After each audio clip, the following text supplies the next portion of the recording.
Indonesia, negeri dengan beragam budaya, pesona alam, hingga sejarah indah di baliknya. Membentang dari Sabang hingga Merauke, tidak hanya dilihat dari berapa banyak wisatawan yang datang, namun juga harus ditunjang dengan ekonomi yang semakin membaik. Pertumbuhan ekonomi Indonesia saat ini terbilang relatif tinggi dibanding negara lain. Namun, hal tersebut juga diiringi dengan tingkat inflasi yang cukup tinggi. Di Indonesia, penyebab inflasi dikelompokkan menjadi 3 faktor, yaitu administered price, inti, dan volatile foods. Dari ketiga faktor tersebut, komponen penyumbang terbesar inflasi di Indonesia adalah volatile foods. Komponen ini bersumber dari volatilitas harga pangan dan distribusi atau ketersediaan bahan pangan.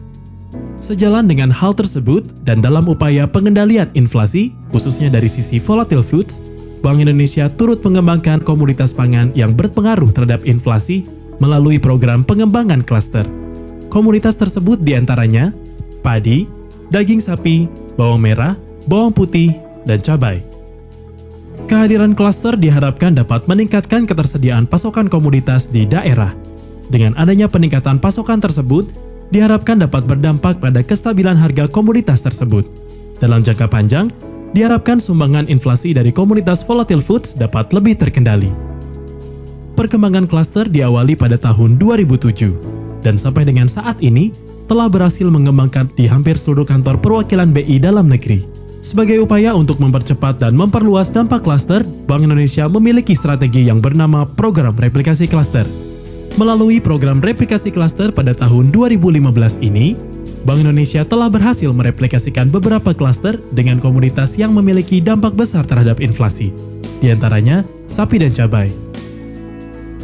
Terdapat klaster binaan Bank Indonesia yang telah memenuhi kriteria untuk direplikasi di daerah lain, di antaranya pengembangan kelembagaan, good agricultural practices, dan menunjukkan kinerja yang baik.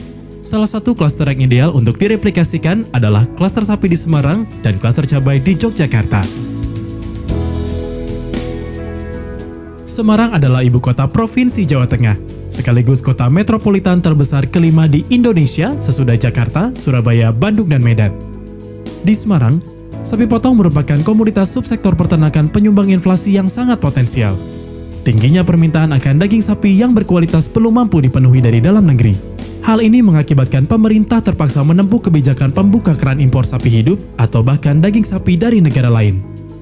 Klaster sapi potong merupakan komoditas unggulan pertanian, penyumbang inflasi, dan dapat mengatasi permasalahan lingkungan hidup, pakan, pangan, dan energi terbarukan.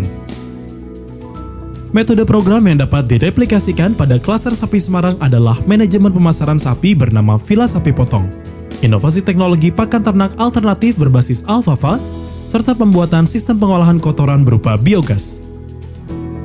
Kesuksesan klaster sapi Semarang tersebut telah berhasil direplikasikan di Lampung. Sebagai salah satu kota besar yang memiliki peran strategis sebagai pintu gerbang perdagangan di bagian selatan antara wilayah Sumatera dan Jawa, Lampung mempunyai peran penting dalam perekonomian nasional, terutama di sektor pertanian tanaman pangan, perkebunan, peternakan, dan perikanan. Pengembangan klaster perbibitan sapi peranakan Ongole atau PO di Kecamatan Tanjung Sari, Kabupaten Lampung Selatan merupakan salah satu pilot project klaster Bank Indonesia. Pembentukan klaster perbibitan sapi peranakan Ongole telah berdasarkan pada pedoman Departemen Pengembangan UMKM, di mana wilayah tersebut memenuhi kriteria seperti adanya dukungan pemerintah daerah dan nasional dalam pengembangan wilayah klaster, keberadaan local champion berkarakter semi-aktif, komoditas sapi termasuk 10 besar komoditi unggulan, serta menyerap sebagian tenaga kerja di wilayah klaster.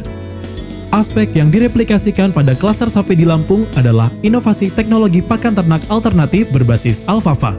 Inovasi tersebut dilakukan dengan memanfaatkan limbah pertanian yang ada di sekitar kandang dan difermentasikan menggunakan mikrobakter alfalfa MA11 yang berasal dari rhizobium akar tanaman alfalfa. Hasilnya terbukti sangat menguntungkan dan memudahkan peternak dalam pemenuhan pakan ternaknya. Sapi potong yang telah ditreatment menggunakan pakan berbasis alfalfa dapat meningkatkan berat badan ternak antara 1-2 kg per hari, sehingga produksi daging meningkat. Dibina juga dari Bank Indonesia. Alhamdulillah juga lebih tambah bagus lagi kita laksanakan.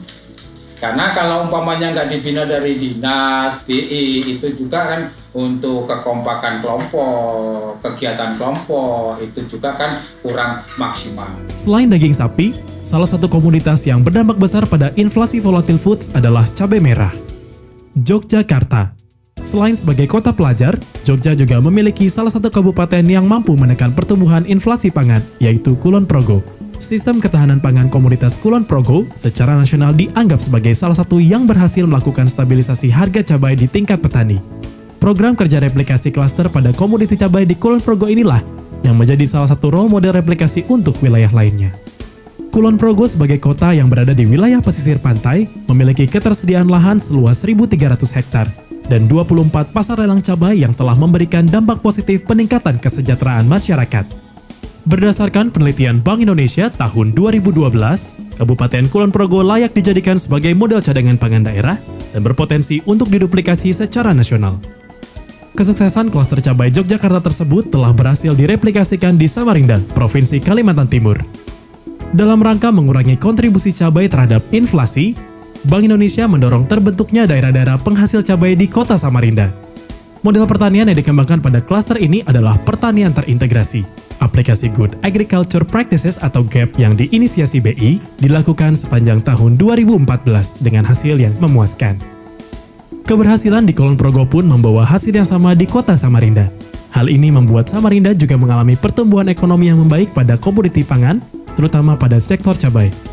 Aspek yang direplikasikan dalam budidaya cabai organik ini adalah dengan metode eco-farming di lahan marginal. Metode ini meliputi penanggulangan serta pencegahan hama tanaman cabai secara organik dan juga pengenalan konsep integrated eco-farming itu sendiri. Setelah mereplikasi klaster cabai Yogyakarta, klaster cabai Samarinda mengalami banyak kemajuan. Penanganan produksi cabai di wilayah ini menjadi lebih mudah dan meningkat secara signifikan. Terima kasih Bank Indonesia yang telah bersusah payah namun tetap semangat mendukung dan memotivasi petani di Samarinda. Terima kasih Profesor Nugroho dengan MA 11-nya. Bank Indonesia bersama seluruh stakeholders program replikasi klaster ini akan terus mengembangkan klaster di wilayah lainnya. Diharapkan tujuan pengembangan klaster dapat terlaksana di seluruh Indonesia sebagai upaya menjaga pasokan komoditas volatile foods dalam kerangka pengendalian inflasi.